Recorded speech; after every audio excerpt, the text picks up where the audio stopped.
Assalamualaikum warahmatullahi wabarakatuh.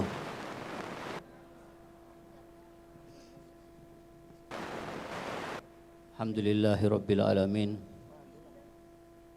Wassalatu wassalamu ala ashrafil anbiya wal mursalin sayyidina wa habibina wa qurrati a'yunina wa maulana Muhammadin sayyidil awwalin wal akhirin wa qaidil hurril muhajjalin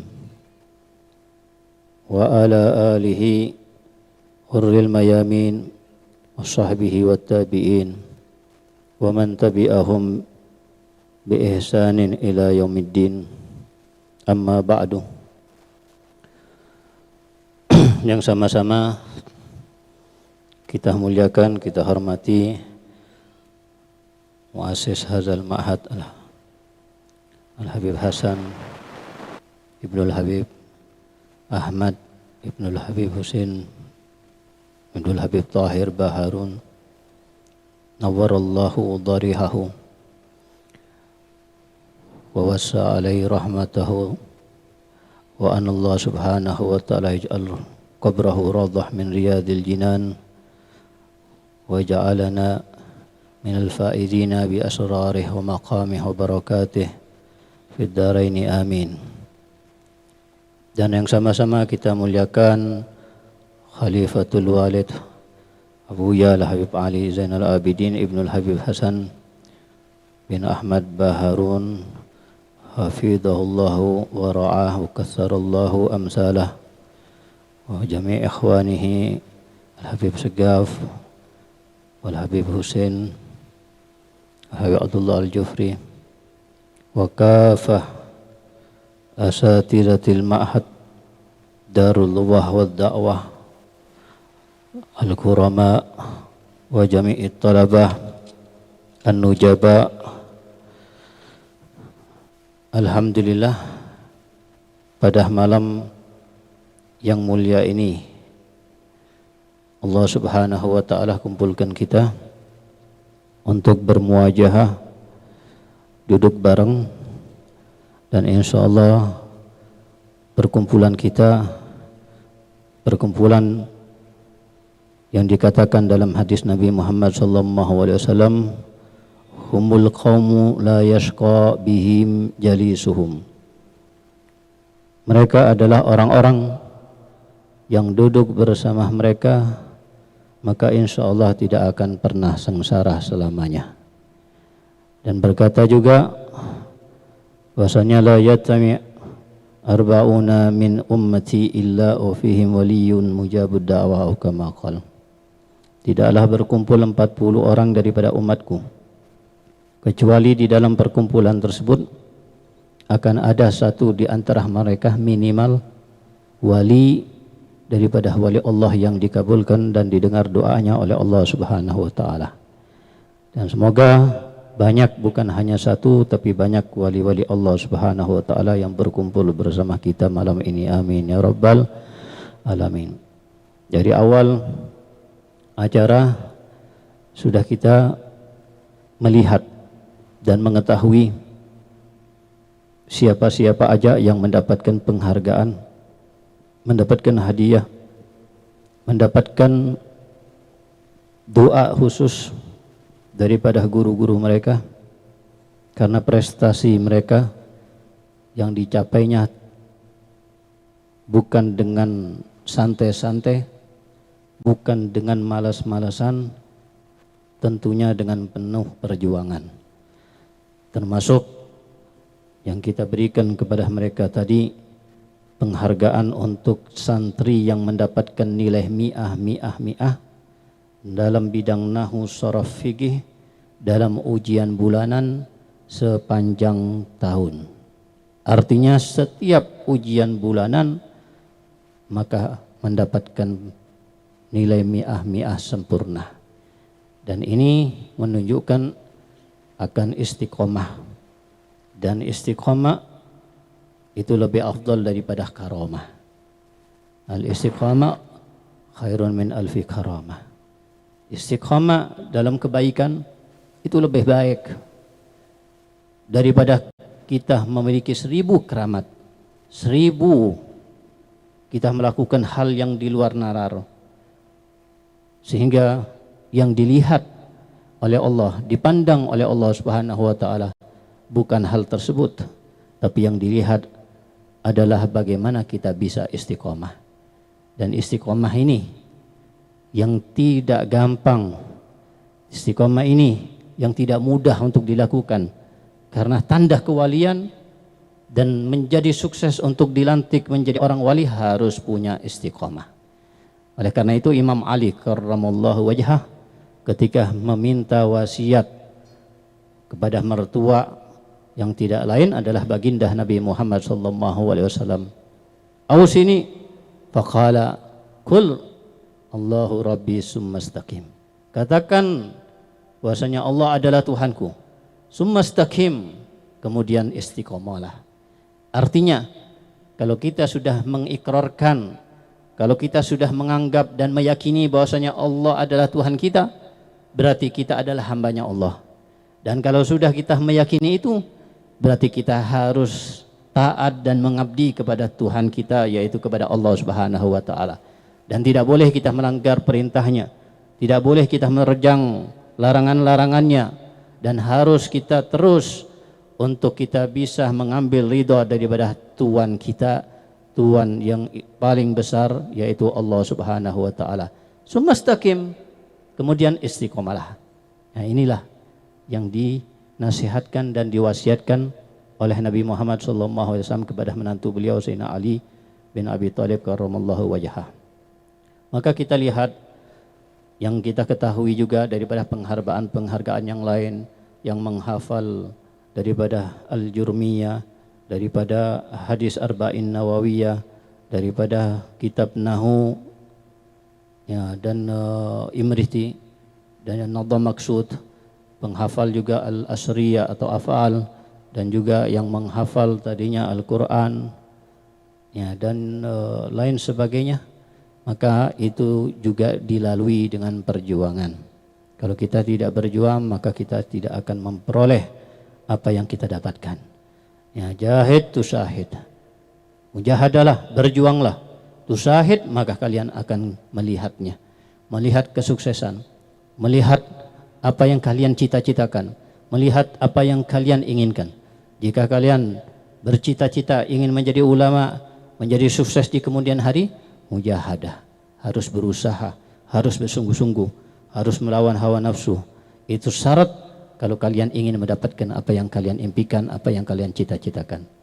Dan sudah kita terakhir juga, Masya Allah, dihibur, ya, dan juga kita menjadi hilang ngantuknya tadi, ya, dengan siapa tadi yang jadi MC? Ustadz Hazli Rahman, dengan suaranya yang menggelegar, dan juga siapa-siapa yang disebut oleh beliau daripada yang tadi. Dan itu sebagai hiburan bagi kita dan bagi mereka, sebagai juga penghargaan bagi kelebihan yang dimiliki oleh mereka, semua kelebihan. Cuma sayang tadi juga tidak ada atau kurang yang disebutkan ternya. Ada yang kurang, yaitu ustadz yang terlama di Dalwah Ba'alawi. Nah, kalian tahu siapa ustadz yang terlama di Dalwah Ba'alawi? Yaitu Ustadz Syahri Samudin. Ya, ini Ustadz Syahri ini ustadz yang terlama. Tapi Masya Allah, beliau tawadhu. Beliau satu kelas dengan Habib Segaf Baharun. Lulus tahun 93 Masehi, lulusnya itu. Jadi kita bisa bayangkan sudah jadi ustadz berapa tahun dan mengabdi dengan ikhlas. Alhamdulillah masih sehat sampai sekarang. Semoga terus sehat dan terus menjadi sumber ilmu bagi kita semuanya. Amin ya rabbal alamin. Juga ada yang belum disebut juga. Yang belum disebut juga apa? Saya Kirja, siapa? So jomblo. Ustadz Ahsan tadi itu. Itu Ustadz Ahsan terlama menjadi jomblo. Ya, semoga dengan sebab ini insya Allah banyak yang meminang Ustadz Ahsan setelah ini insya Allah. Dan terakhir juga ada yang belum disebut. Ustadz tadi melihat jam, mulai acara tadi jam 9 dan sekarang sudah jam 1 lebih daripada 4, jam 1:20 menit. Kita hitung sendiri, 9, 10, 11, 12, 1 lebih. Jadi mau selesai nanti bisa 5 jam. Berarti acara malam ini acara terlama. Nggak akan atau tidak pernah semestinya. Yang Ustadz ingat ada acara sampai 5 jam. Jadi acara malam ini acara terlama. Tapi alhamdulillah kita masih bertahan di sini. Dan semoga terus kita mendapatkan rahmat Allah Subhanahu wa taala. Amin ya rabbal. Malam ini kita sudah masuki malam ke 14 ya. Kita sudah sholat tarawih 14 malam. Sudah separuh daripada Ramadan. Tidak terasa. Seakan-akan awal Ramadan itu baru aja dimulai. Tapi sekarang sudah separuh Ramadan. Tinggal separuh lagi. Hari-hari Ramadan ini akan cepat terus berjalan. Dan akan terus berlalu. Dan akan pergi daripada kita semuanya. Dan tidak akan pernah kembali Ramadan yang sekarang kepada kita. Dan masalahnya kita tidak tahu Ramadan yang akan datang kita masih bisa mendapatkannya atau tidak. Tidak ada yang mendapatkan jaminan dari Allah bahwasanya Ramadan yang akan datang dia akan masih hidup. Dia akan masih mendapatkan, tidak akan ada satu orang pun di muka bumi ini yang mendapatkan jaminan tersebut. Tidak ada yang mengetahui kapan ajalnya selesai kecuali Allah Subhanahu wa taala. Oleh karena itu kita jadikan sisa-sisa daripada hari-hari Ramadan, daripada malam-malam Ramadan ini kita gunakan dengan sebaik-baiknya. Sudah lewat 15 hari atau separuh daripada Ramadan. 2 minggu sudah lewat, kita jadikan 2 minggu selanjutnya ini menjadi Ramadan yang terbaik. Kalau kita sebelumnya sudah mengaji, kita lebih banyak lagi mengajinya. Kalau sebelumnya kita banyak berzikir, setelah ini kita lebih banyak lagi zikirnya. Kalau kita sebelumnya kita rajin melaksanakan sholat-sholat sunnah termasuk sholat tarawih, lebih rajin laginya. Jangan nantinya Ramadan yang kita lalui ini diakhiri dengan kemalasan. Yang awalnya kita sholat tarawih rajin 20 rakaat, tahu-tahu nanti separuh yang sisanya kita bolong-bolong. Yang separuh sisanya kita bahkan tidak sholat tarawih. Kalau kita sekarang ngaji tiap hari, jangan jadikan nanti sisa daripada hari-hari Ramadan malah kita sedikit ngajinya. Malah kita tidak mengaji sama sekali. Kalau kita sebelumnya kita mengikuti pengajian-pengajian cari ilmu, jangan nanti akhir Ramadan tidak ada lagi ilmu yang kita cari, ilmu atau majelis yang kita hadiri, jangan. Kalau itu terjadi berarti kita menjadi orang yang mal'un. Ya man kana yaumuhu syarran min amsih fahuwa mal'un. Barang siapa yang harinya lebih jelek daripada hari kemarinnya, maka dia orang yang terlaknat oleh Allah Subhanahu wa taala. Na'udzubillahi min dzalik. Oleh karena itu, jadi jangan dijadikan sisa-sisa Ramadan nanti kalian ketika di rumah keliling-keliling di mal-mal, keliling-keliling di jalanan, berkeliaran dengan teman-teman yang tidak jelas. Kitab Qur'annya selesai. Tarawihnya tidak pernah sholat lagi di masjid berjamaah 20 rakaat.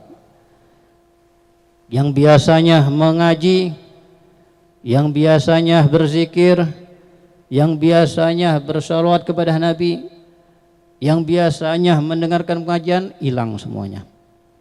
Na'udzubillahi min dzalik.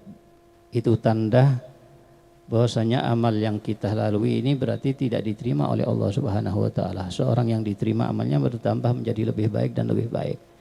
Dan ingat, banyak katakan kepada diri kita, setiap kita mau ngaji, ini adalah mungkin ini ngaji terakhir di bulan Ramadan. Mungkin Ramadan yang akan datang kita tidak akan bisa lagi. Ini sholat tarawih terakhir. Ramadan yang akan datang belum tentu kita bisa sholat tarawih lagi. Ini adalah sahur terakhir. Ini adalah berbuka terakhir. Ini adalah melaksanakan sholat sunnah terakhir. Dan seterus begitulah. Itu yang diajarkan oleh baginda Nabi Muhammad SAW. Rasul SAW mengatakan, "Sholli sholatah muwaddi." Kalau kalian sholat, sholatlah seperti seseorang yang akan meninggal dunia, yang akan meninggalkan alam dunia ini. Jadikan ini sholat terakhir, jadikan ini membaca Quran terakhir, jadikan ini zikir terakhir, jadikan ini hadir majelis terakhir. Kalau seperti itu, maka dia akan semangat, ini terakhir. Coba kita bayangkan kalau ada malaikat Israel. Malaikat Israel itu datang kepada kita dan mengatakan kepada kita, "Ya fulan, ente sudah ada namanya yang akan anak cabut nyawanya malam hari ini. Nanti subuh hari ente akan anak cabut nyawanya." Kira-kira apa yang akan kita lakukan? Malas-malasan? Mau main kartu? Main PS? Main HP? Tidak akan. Pasti kita akan berjuang sekuat tenaga, sisa daripada beberapa jam daripada umur kita, sekuat tenaga kita gunakan untuk beribadah kepada Allah. Ngaji, taubat, sholat, baca Quran, zikir sama Allah. Dan berdoa sama Allah, munajat, nangis kita kepada Allah Subhanahu wa taala. Karena ini adalah detik-detik terakhir. Lihatlah mereka yang dihukum mati, ditentukan tanggal daripada hukuman matinya. Menjelang detik-detik daripada eksekusi matinya, tidak akan berfoya-foyah lagi, tidak akan bermaksiat lagi, tidak akan melanggar lagi, pasti digunakan mengaji. Ya, itu yang dilakukan salah satu daripada gembong narkoba yang ditangkap oleh polisi dan dihukum mati. Di akhir umurnya, maka beliau ini menghabiskan waktunya banyak mengaji sampai-sampai 1 hari hatam Quran. Padahal gembong narkoba karena sudah dipastikan dieksekusi mati. Jadi meninggalnya husnul khotimah. Kita pun juga seperti itu. Jadikan hari-hari ini hari yang terakhir menjelang kematian. Kita tidak akan kembali kalau sudah mati. Makanya dikatakan di dalam kitab bahwasanya ketika seseorang meninggal dunia, maka dia akan merasakan seakan-akan kehidupan yang baru itu seperti mimpi ketika dia tidur. Mimpi, melihat orang datang nyelawat, takziah, melihat orang memandikan jasadnya, badannya, mengafani sampai mengantar ke kuburan. Itu seakan-akan kita tidur dan melihat itu hanya mimpi. Itu yang dirasakan. Dan ketika diletakkan di liang lahatnya dan mereka sudah pulang semuanya, maka disitulah Allah kembalikan lagi ruh kita nanti. Ruh kita dikembalikan, kita akan lagi sadar lagi di dalam kubur. Ketika kita sadar, kita akan kaget. Kita akan melihat pakaian kita kok sudah berubah jadi kain kafan. Kita kaget kok gelap. Kita kaget kok sempit, kita kaget kok bau tanah, kita kaget kok kotor semuanya. Kita kaget kok sepi, tidak ada orang. Kita akan teriak karena kita ketakutan. Bahkan ketika kita sadar bahwasanya kita mati, kita akan minta tolong kepada orang tua kita, memanggil guru kita, memanggil orang-orang yang kita cintai, tapi semua pun tidak akan bisa untuk menolong kita di saat itu. Di situ saat itulah kemudian dia mengatakan apa yang disampaikan dan difirmakan oleh Allah Subhanahu wa taala. Rabbirji'uni la'alli a'malu shalihan fima taraktu kalla innaha kalimatun huwa qailuha min waraihim barzakhun ila yaumi yub'atsun. Ucapan kalian itu ucapan yang sia-sia. minta kembali lagi ke dunia, percuma. Kehidupan hanya sekali, tidak ada lagi kesempatan dua kali, tidak ada lagi kehidupan dunia dua kali. Kalau sudah selesai. Dan itu ucapan yang tidak ada manfaatnya. Tunggulah di barzah ini sampai hari kebangkitan. Kita akan nunggu. Ya, la'ali a'malu sholihan. Yang diminta adalah aku akan memperbaiki diriku. Aku akan berbuat soleh. Aku akan berbuat baik kalau aku dikembalikan lagi ke dunia.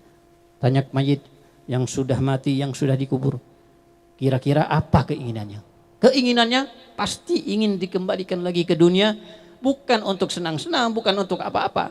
Tapi untuk menambah amalnya, menambah pahalanya. Karena sudah tahu hakikatnya. Hakikat kematian. Oleh karena itu jangan disia-siakan. Ramadan tinggal sisa 2 minggu, jangan disia-siakan.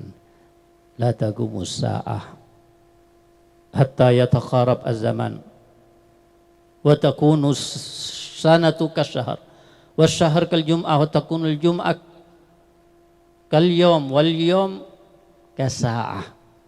Rawahul Imam Ahmad. Hadis ini dikatakan oleh Nabi Muhammad SAW bahwasanya tidak akan dibangkitkan hari kiamat, tidak akan terjadi hari kiamat kecuali waktu itu sudah tidak ada keberkahannya lagi. Waktu itu akan berjalan dengan cepat. 1 tahun seakan-akan cuma berjalan 1 bulan. 1 bulan berjalan seperti 1 minggu. 1 minggu berjalan seperti 1 hari. 1 hari berjalan seperti 1 jam. 1 jam berjalan hanya seperti sesaat. Nah ini sudah akhir zaman. Jangan menunda-nunda. Badiru bil a'mal fitanan ka qat'il lailil mudlimin. Cepat bergegas-gegaslah kalian untuk beramal soleh, jangan ditunda-tunda. Ini akhir zaman. Ya, ini bukan zaman sahabat, bukan zaman tabi'in, bukan zaman Imam Syafi'i, kita di akhir zaman. Jangan tunda-tunda lagi untuk kita melakukan kebaikan, dan bertambah zaman, bertambah akhir, bertambah banyak yang rusak. Bertambah banyak yang celaka, bertambah banyak termakan fitnah. Ma min syarrin illa wa ba'dahu asyad minhu. Ma min zamanin illa wa ba'dahu asyad minhu. Tidaklah ada satu zaman kecuali zaman setelahnya lebih jelek, lebih jelek, lebih jelek. Oleh karena itu alhamdulillah kita semuanya di pesantren ini cari ilmu. Ilmu kunci untuk kita selamat. Ilmu kunci untuk kita dapat surganya Allah. Ilmu kunci untuk kita lebih dekat kepada Nabi kita, Nabi Muhammad SAW. Kita mau jadi orang wali, ya kuncinya ilmu. Semuanya kembalinya kepada ilmu. Tanpa ilmu kita tidak akan bahagia. Tanpa ilmu kita tidak akan sukses. Dan alhamdulillah kita sudah mendapatkan bagian daripada ilmu tersebut. Tapi ingat, siapapun yang punya ilmu bukan berarti dia pasti selamatnya, pasti suksesnya. Semua keutamaan tentang ilmu, fadilah tentang ilmu, itu ilmu al-makrun bil khasyah. Ilmu kalau dibarengi dengan rasa takut kepada Allah, ilmu kalau dihiasi dengan adab, dihiasi dengan akhlak, dihiasi dengan mutaba'ah ahli Rasulullah SAW.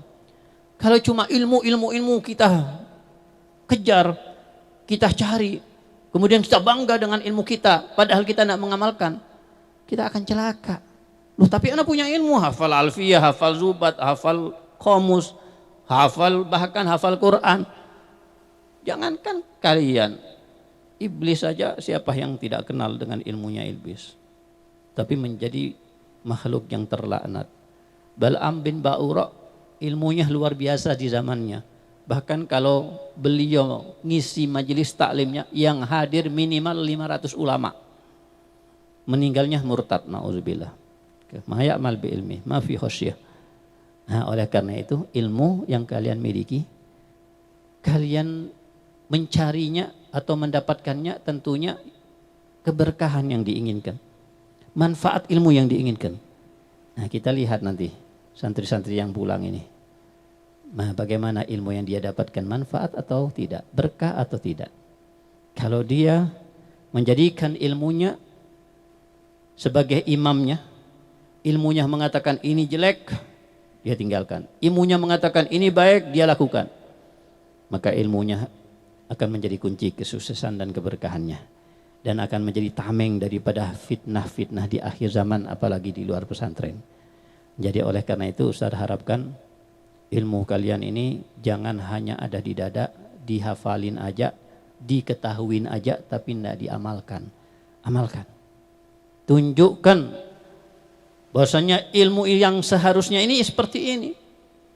Ilmu dengan akhlak, ilmu dengan adab, ilmu dengan mutabaah, meneladani Rasulullah SAW. Itu yang membedakan kalian dengan orang lain yang tidak punya ilmu agama.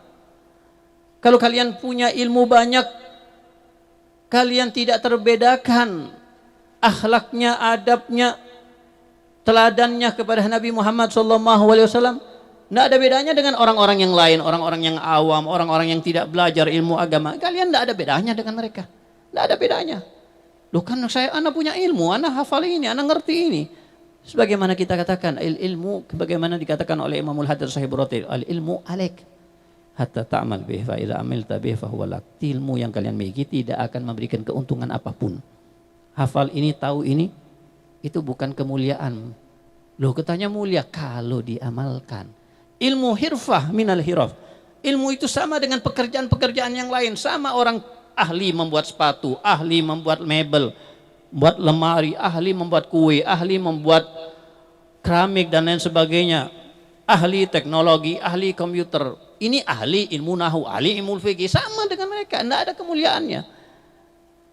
Kecuali kalau diamalkan.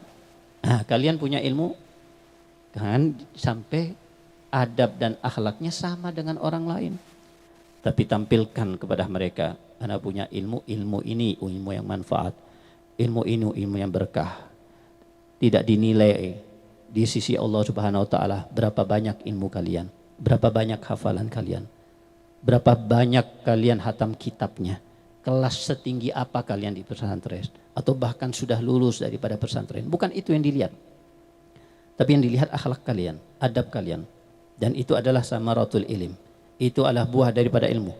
Bagaimana kalian pulang, bagaimana kalian berakhlak dengan akhlak orang tua. Bagaimana kalian menghormati orang tua. Bagaimana kalian menghormati ulama. Bagaimana kalian menghormati guru kalian. Bagaimana kalian menghormati tetangga kalian. Bagaimana kalian menghormati keluarga kalian. Bagaimana kalian menghormati kawan-kawan kalian. Bagaimana kalian menampakkan kepada mereka wajah senyum, tawadhu, rendah hati, menampakkan kepada mereka kasih sayang, cinta kepada mereka.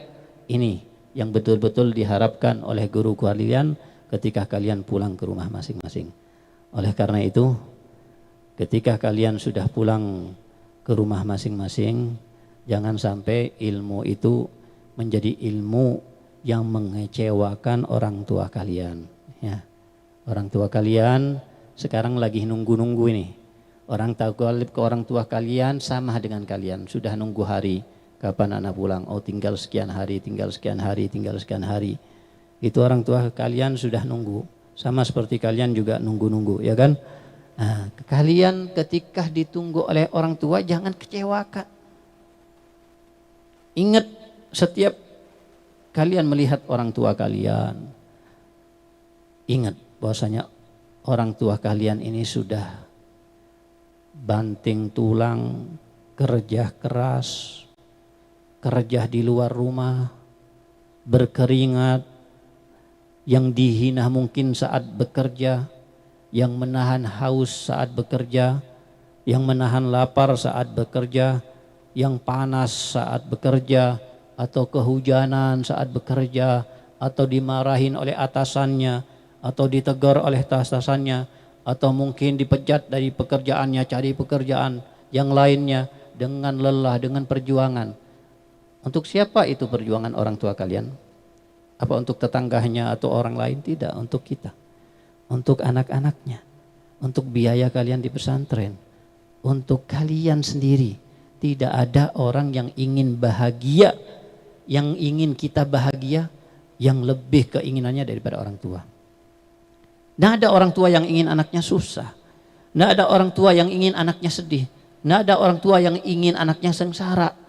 Tidak ada orang tua yang ingin anaknya masuk neraka. Tidak ada. Alqamah cerita yang masyhur yang sudah siap dibakar oleh Nabi SAW karena durhaka kepada ibunya, karena sudah menduakan ibunya dan mendahulukan istrinya, dan berkali-kali sudah merendahkan ibunya di depan istrinya sendiri. Maka disitulah Alqamah mau mati tapi tidak mati. Sakaratul maut, merasakan sakaratul maut yang dikasratkan oleh Nabi Muhammad SAW. Rasanya sakaratul maut itu seperti ditusuk pedang 300 kali. Sebagian ulama menggambarkan rasa sakaratul maut seperti seseorang yang tubuhnya dimasukin pohon yang penuh dengan duri. Karena duri itu banyak melekat di daging-daging dan usus-ususnya.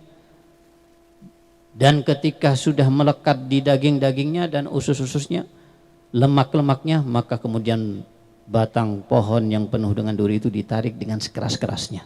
Itu rasanya. Itu dirasakan oleh Alqamah dalam waktu yang lama. Maka disitulah kemudian diketahui sebabnya kalau Alqamah tidak diridhoi oleh ibunya. Ibunya dipanggil oleh Nabi SAW. Ridhoin Alqamah. Ibunya mengatakan tidak.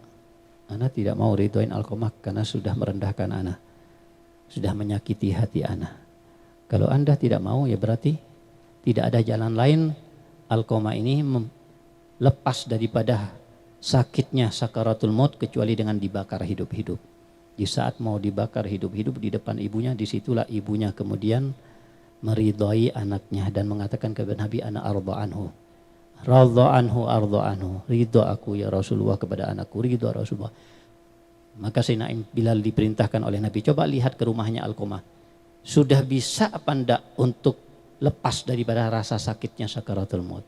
Karena bisa jadi ibunya ini bukan ridho di hatinya, tapi hanya ridho dengan lisannya, atau hanya takut dengan ridhonya.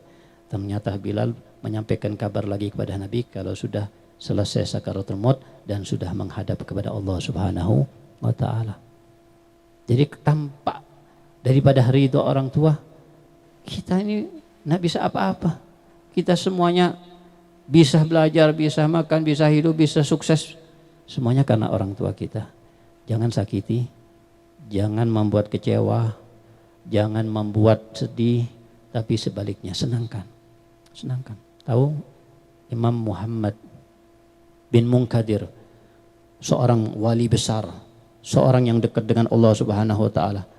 Beliau itu kalau sholat tahajud bukan hanya setengah jam sebelum subuh, 1 jam sebelum subuh. Kalau sholat tahajud itu dari Isya sampai subuh selalu sholat, tidak pernah istirahat. Tapi kalau sewaktu-waktu beliau kumpul dengan ibunya, ibunya dilihat lelah, itu sepanjang malam ibunya dipijitin sampai subuh, ditinggalkan tahajudnya. Karena beliau tahu bahwasanya memijit ibunya lebih afdal daripada sholat tahajud sepanjang malam. Apalagi cuma baca Quran sekian banyak, hanya 1 juz, hanya 1 halaman, tidak ada artinya dibandingkan kita bisa memijit ibu kita, menyenangkan ibu kita, meringankan rasa lelah orang tua kita, ayah kita, menyenangkan hati orang tua kita dengan kita bantu di dapurnya, di rumahnya, dengan menyapu. Ini yang akan menyenangkan. Jangan membuat sedih. Jangan kita di rumah tidur aja sepanjang hari. Sepanjang hari tidur. Qadaan. Jangan. Jangan kita sepanjang hari apalagi buka HP. Main sesuatu yang tidak ada manfaatnya. Apalagi madarat yang ada. Orang tua melihat itu, kira-kira kecewa apa enggak? Kecewa. Pasti ini anak-anak dimasukkan ke pesantren dengan penuh perjuangan, dengan biaya yang banyak, kemudian hasilnya 1 tahun mondok, ternyata hasilnya cuma main HP aja, buka sesuatu yang tidak ada manfaatnya. Naudzubillah lagi kalau buka sesuatu yang maksiat di dalamnya. Hati-hati, hati-hati dengan kemaksiatan. Senangkan itu membuat sedih orang tua. Hati-hati dengan perempuan juga ya, Ustaz ingatkan juga, karena itu diingatkan jauh-jauh hari oleh Nabi kita, Nabi Muhammad SAW. Nabi memperingatkan kita, min fitnatin ma taraktu fitnatan hiya asyaddu ala rijali ummati minan nisa. Aku tidak tinggalkan fitnah yang lebih dahsyat untuk laki-laki daripada kalangan umatku minan nisa, daripada fitnah perempuan. Jadi hati-hati dengan fitnah perempuan juga, fitnah HP, fitnah kawan-kawan yang tidak jelas bagaimana akhlaknya, yang tidak jelas bagaimana adabnya, bagaimana agamanya, jauhi. Lebih baik kita di rumah kumpul dengan orang tua kita, senangkan orang tua kita dengan kita membantunya, memijatnya, mengabulkan hajatnya, menawarkannya untuk kita buatkan minuman, makanan. Jangan kita yang minta dibuatin makanan, dibuatin minuman. Bu, bikinkan aku minuman ini. Bu, buatkan aku makanan ini. Jangan, bukan pembantu. Orang tua kita bukan pembantu. Kalau perlu kita sebaliknya, yang menawarkan kepada ibu kita, apa bu, kepingin apa, kepingin apa. Nah ini yang Ustadz ingatkan kepada kalian. Senangkan orang tua kalian. Nanti kalian akan disenangkan oleh Allah Subhanahu wa taala, dan itu mujarab. Siapapun yang menyenangkan orang tuanya, dia akan dibahagiakan dan disenangkan oleh Allah di dunia sebelum di akhirat. Kalau dikatakan bahwasanya sholat pahalanya besar, balasannya besar, itu balasan di akhirat, balasannya bukan di dunia. Mengaji pahalanya besar, balasannya besar, itu di akhirat bukan di dunia. Begitu juga yang lain-lain. Tapi ketahuilah, kalau kalian birrul walidain, kalau kalian menyenangkan orang tua, maka kalian akan disenangkan oleh Allah dan dibalas oleh Allah SWT di dunia sebelum di akhirat. Pasti hidup kalian bahagia, pasti hidup kalian senang di dunia sebelum di akhirat. Kalau di akhirat sudah jelas, tapi di dunia kalian akan hidup senang. Jadi kalian kepingin hidup senang, ya senangkan orang tua kalian. Dan ini Ustadz ingatkan kepada kalian, semoga kalian semuanya nantinya bisa membuat bangga dan membuat senang orang tua kalian. Amin ya rabbal alamin. Dan ingat, ada yang dikatakan oleh Nabi SAW, ya, imaduddin, tiang agama, ya kan, awal ma yuhasab bihil abdu yaumal qiyamah sholatuh, fa in salahat salaha sairuh amalih, wa in fasadat fasadah sairuh amalih. Pertama kali yang dihisab nantinya di yaumil qiyamah adalah sholatnya. Nah, ingat, sholat yang pertama dihisab. Kalau sholat lancar, yang lain jadi lancar. Kalau sholatnya sudah hisabnya susah, hisabnya bolong-bolong, hisabnya ya ini sholatnya tidak pakai uduk, sholatnya bacaannya tidak benar, sholatnya tidak memenuhi syarat, sholatnya asal-asalan, maka yang lain hisabnya akan menjadi sulit dan menjadi berat nantinya. Nah, jangan sampai. Sholat jaga, nomor satu sholat. Sholat itu hubungan kita dengan Allah. Kita ya berhubungan dengan guru kita, berhubungan dengan orang tua kita, berhubungan baik dengan tetangga kita, berhubungan baik dengan keluarga kita. Maka bagaimana kita berhubungan baik dengan Allah SWT? Yang pertama adalah sholat kita. Berhubungan baik dengan Allah dilihat dari sholat kita. Bagaimana kita sholat dengan sholat yang benar. Kita sholat itu berarti kita berduaan dengan Allah, satu majelis dengan Allah. Kalau Allah Subhanahu wa taala menawarkan kepada kita, ayo si fulan, ente duduk berdua dengan ana. Itu adalah kemuliaan yang luar biasa. Siapa kita, siapa Allah? Nah, sholat itu adalah kita berduaan. Hakikatnya kita berduaan dengan Allah, munajat dengan Allah. Siapa yang mengatakan? Nabi kita, Nabi Muhammad SAW. Idza qamal abdu ila sholati fa innahu yunaji rabbah. Kalau seorang hamba bangun untuk melaksanakan sholat, maka sesungguhnya dia munajat. Munajat, ngomong berdua dengan Allah. Munajat bukan ngobrol dengan orang lain, berdua, ngobrol dengan Allah Subhanahu wa taala. Kalau kita sholat, agimi sholata li zikri. Ayo sholatlah agar ana mengingat ente. Ana mengingat nama ente, menyebut nama ente. Kita diingat sama Allah, kita disebut nama Allah. Kapan itu terjadi? Ketika kita sholat, ketika kita berzikir, kita ingat sama Allah Subhanahu wa taala. Jadi jangan dijadikan sholat itu beban dan kewajiban bagi kita. Tapi jadikan sholat itu adalah kenikmatan yang luar biasa.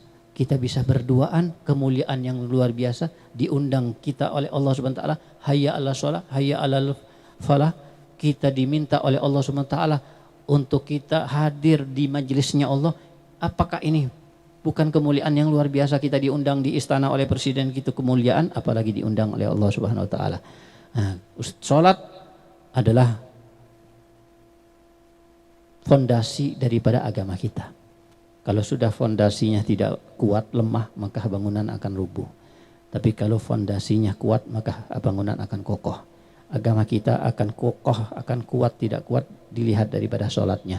Oleh karena itu Ustaz ingatkan, jangan sampai telat-telat sholatnya, jangan sampai bolong-bolong sholatnya.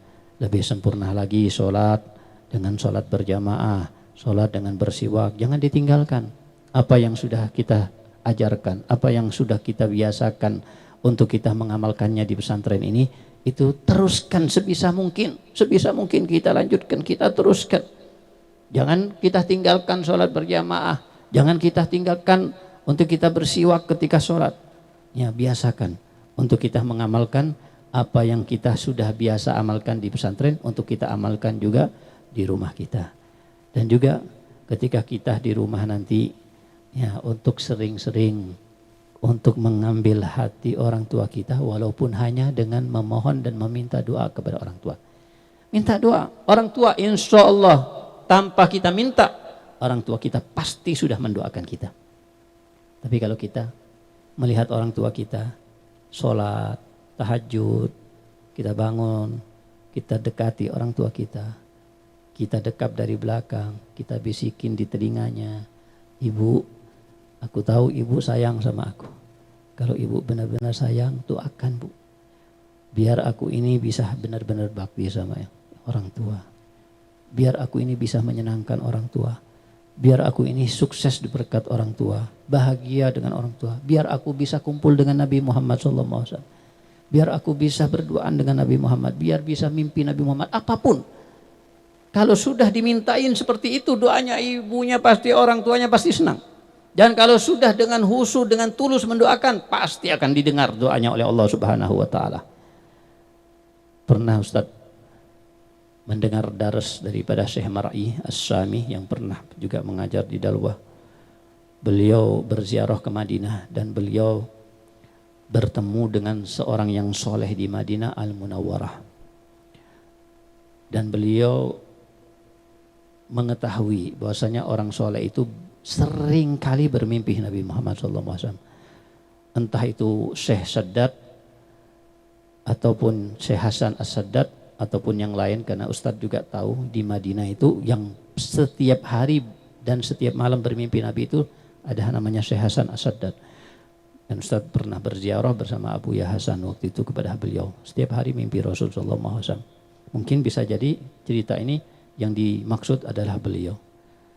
Sehingga Syekh Mar'i ini bertanya kepada orang soleh tersebut, "Antum ini ya mimpi Nabi setiap hari. Ana ingin satu aja, ceritakan kepadaku satu mimpi. Ente mimpi Nabi SAW yang sudah setiap hari itu. Satu mimpi, ceritakan sama ana." Diceritakan satu mimpi kepada beliau. Yaitu ana sewaktu-waktu mimpi duduk-duduk dengan Nabi Muhammad SAW, ngobrol dengan Nabi Muhammad SAW. Kemudian aku tanya kepada Nabi Muhammad SAW, "Ya Rasul, kenapa sih aku ini bisa mendapatkan anugerah sering bermimpi engkau ya Rasul?" Dalam mimpi itu. Jadi beliau ini merasa tidak punya amal banyak, merasa beliau orang biasa, tapi setiap hari mimpi Rasul.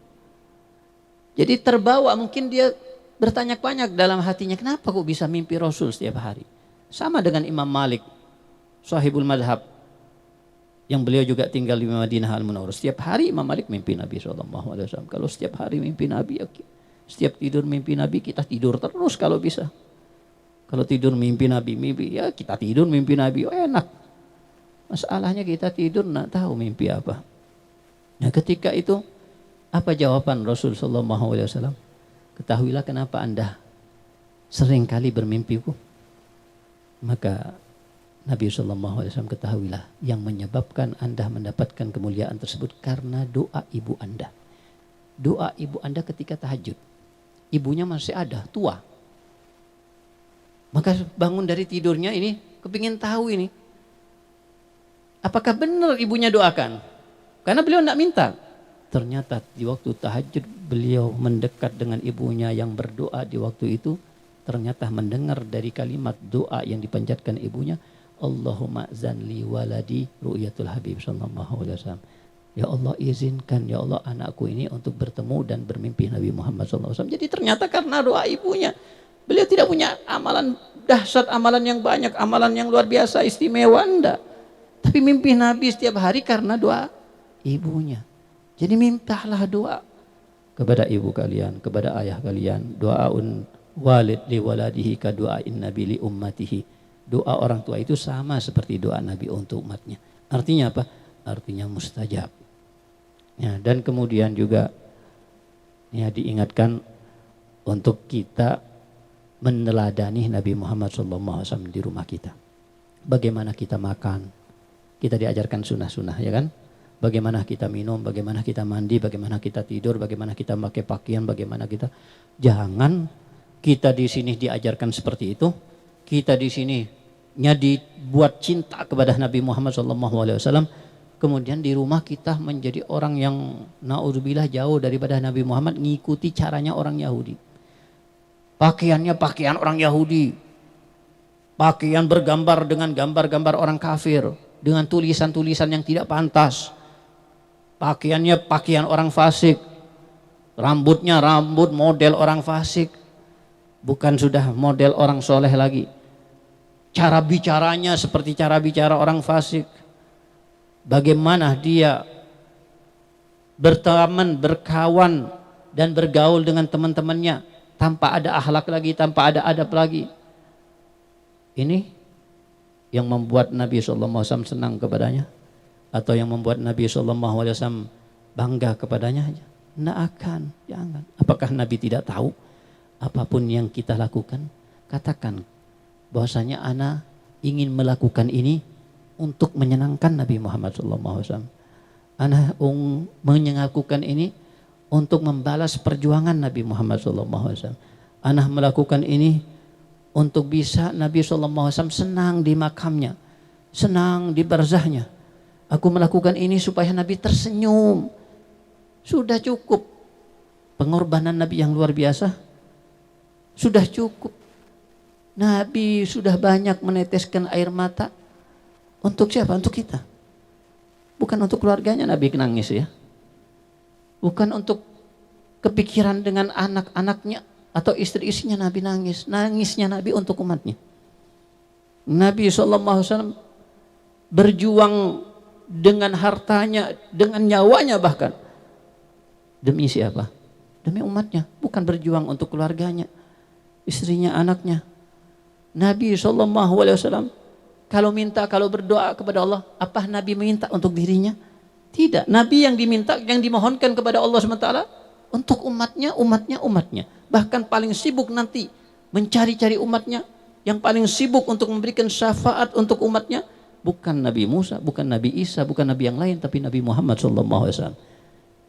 Sampai menghinakan sujud kepada Allah Subhanahu wa taala dengan membaca pujian-pujian kepada Allah yang tidak pernah digunakan pujian-pujian itu oleh makhluk selain Rasul sallallahu alaihi wasallam saat itu. Sampai baru terdengar balasan dari Allah Subhanahu wa taala, ya Muhammad irfa' ra'sak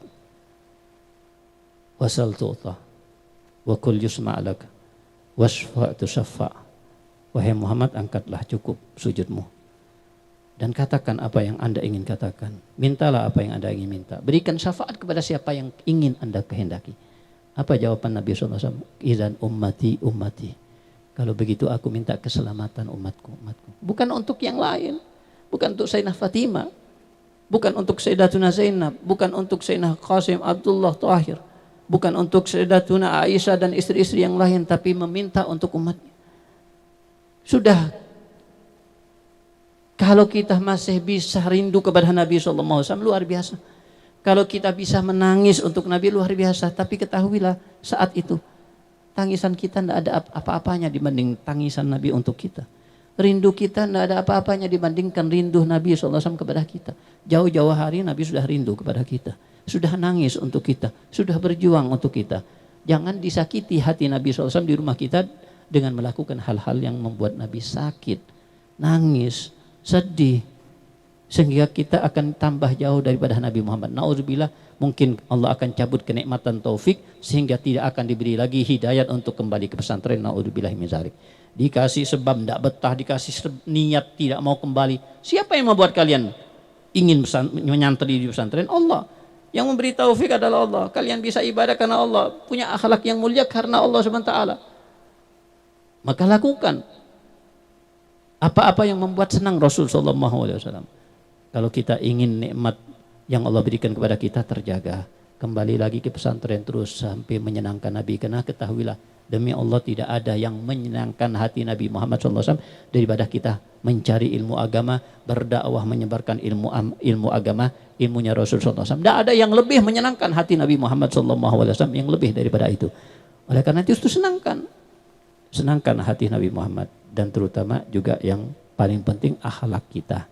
Ingat, Allah Subhanahu wa taala memberikan Nabi Muhammad surga yang paling tinggi, paling istimewa sudah surganya Nabi Muhammad. Kemudian Nabi Muhammad SAW mengatakan apa? Inna aqrabakum minni yaumal qiyamati ahasinukum akhlaqa. Nanti yang paling dekat dengan surgaku di hari kiamat, di surga Allah Subhanahu wa taala, bukan yang paling banyak sholatnya, paling banyak puasanya, bukan paling banyak ngajinya, tapi yang paling baik akhlaknya. Nah, akhlak nomor 1. Oleh karena itu kita meminta kepada Allah Subhanahu wa taala, semoga kita diberikan oleh Allah hidayat untuk kita berakhlak dengan akhlak yang mulia, beramal dengan ilmu yang sudah kita miliki, yang sudah kita ketahui, bisa menghindar daripada fitnah maksiat, fitnah kemungkaran, daripada akhlak yang jelek, terhindar daripada godaan perempuan, godaan HP, godaan yang tidak baik, dan semoga kita diberikan kecintaan di dalam hati kita, kecintaan kepada Nabi Muhammad SAW.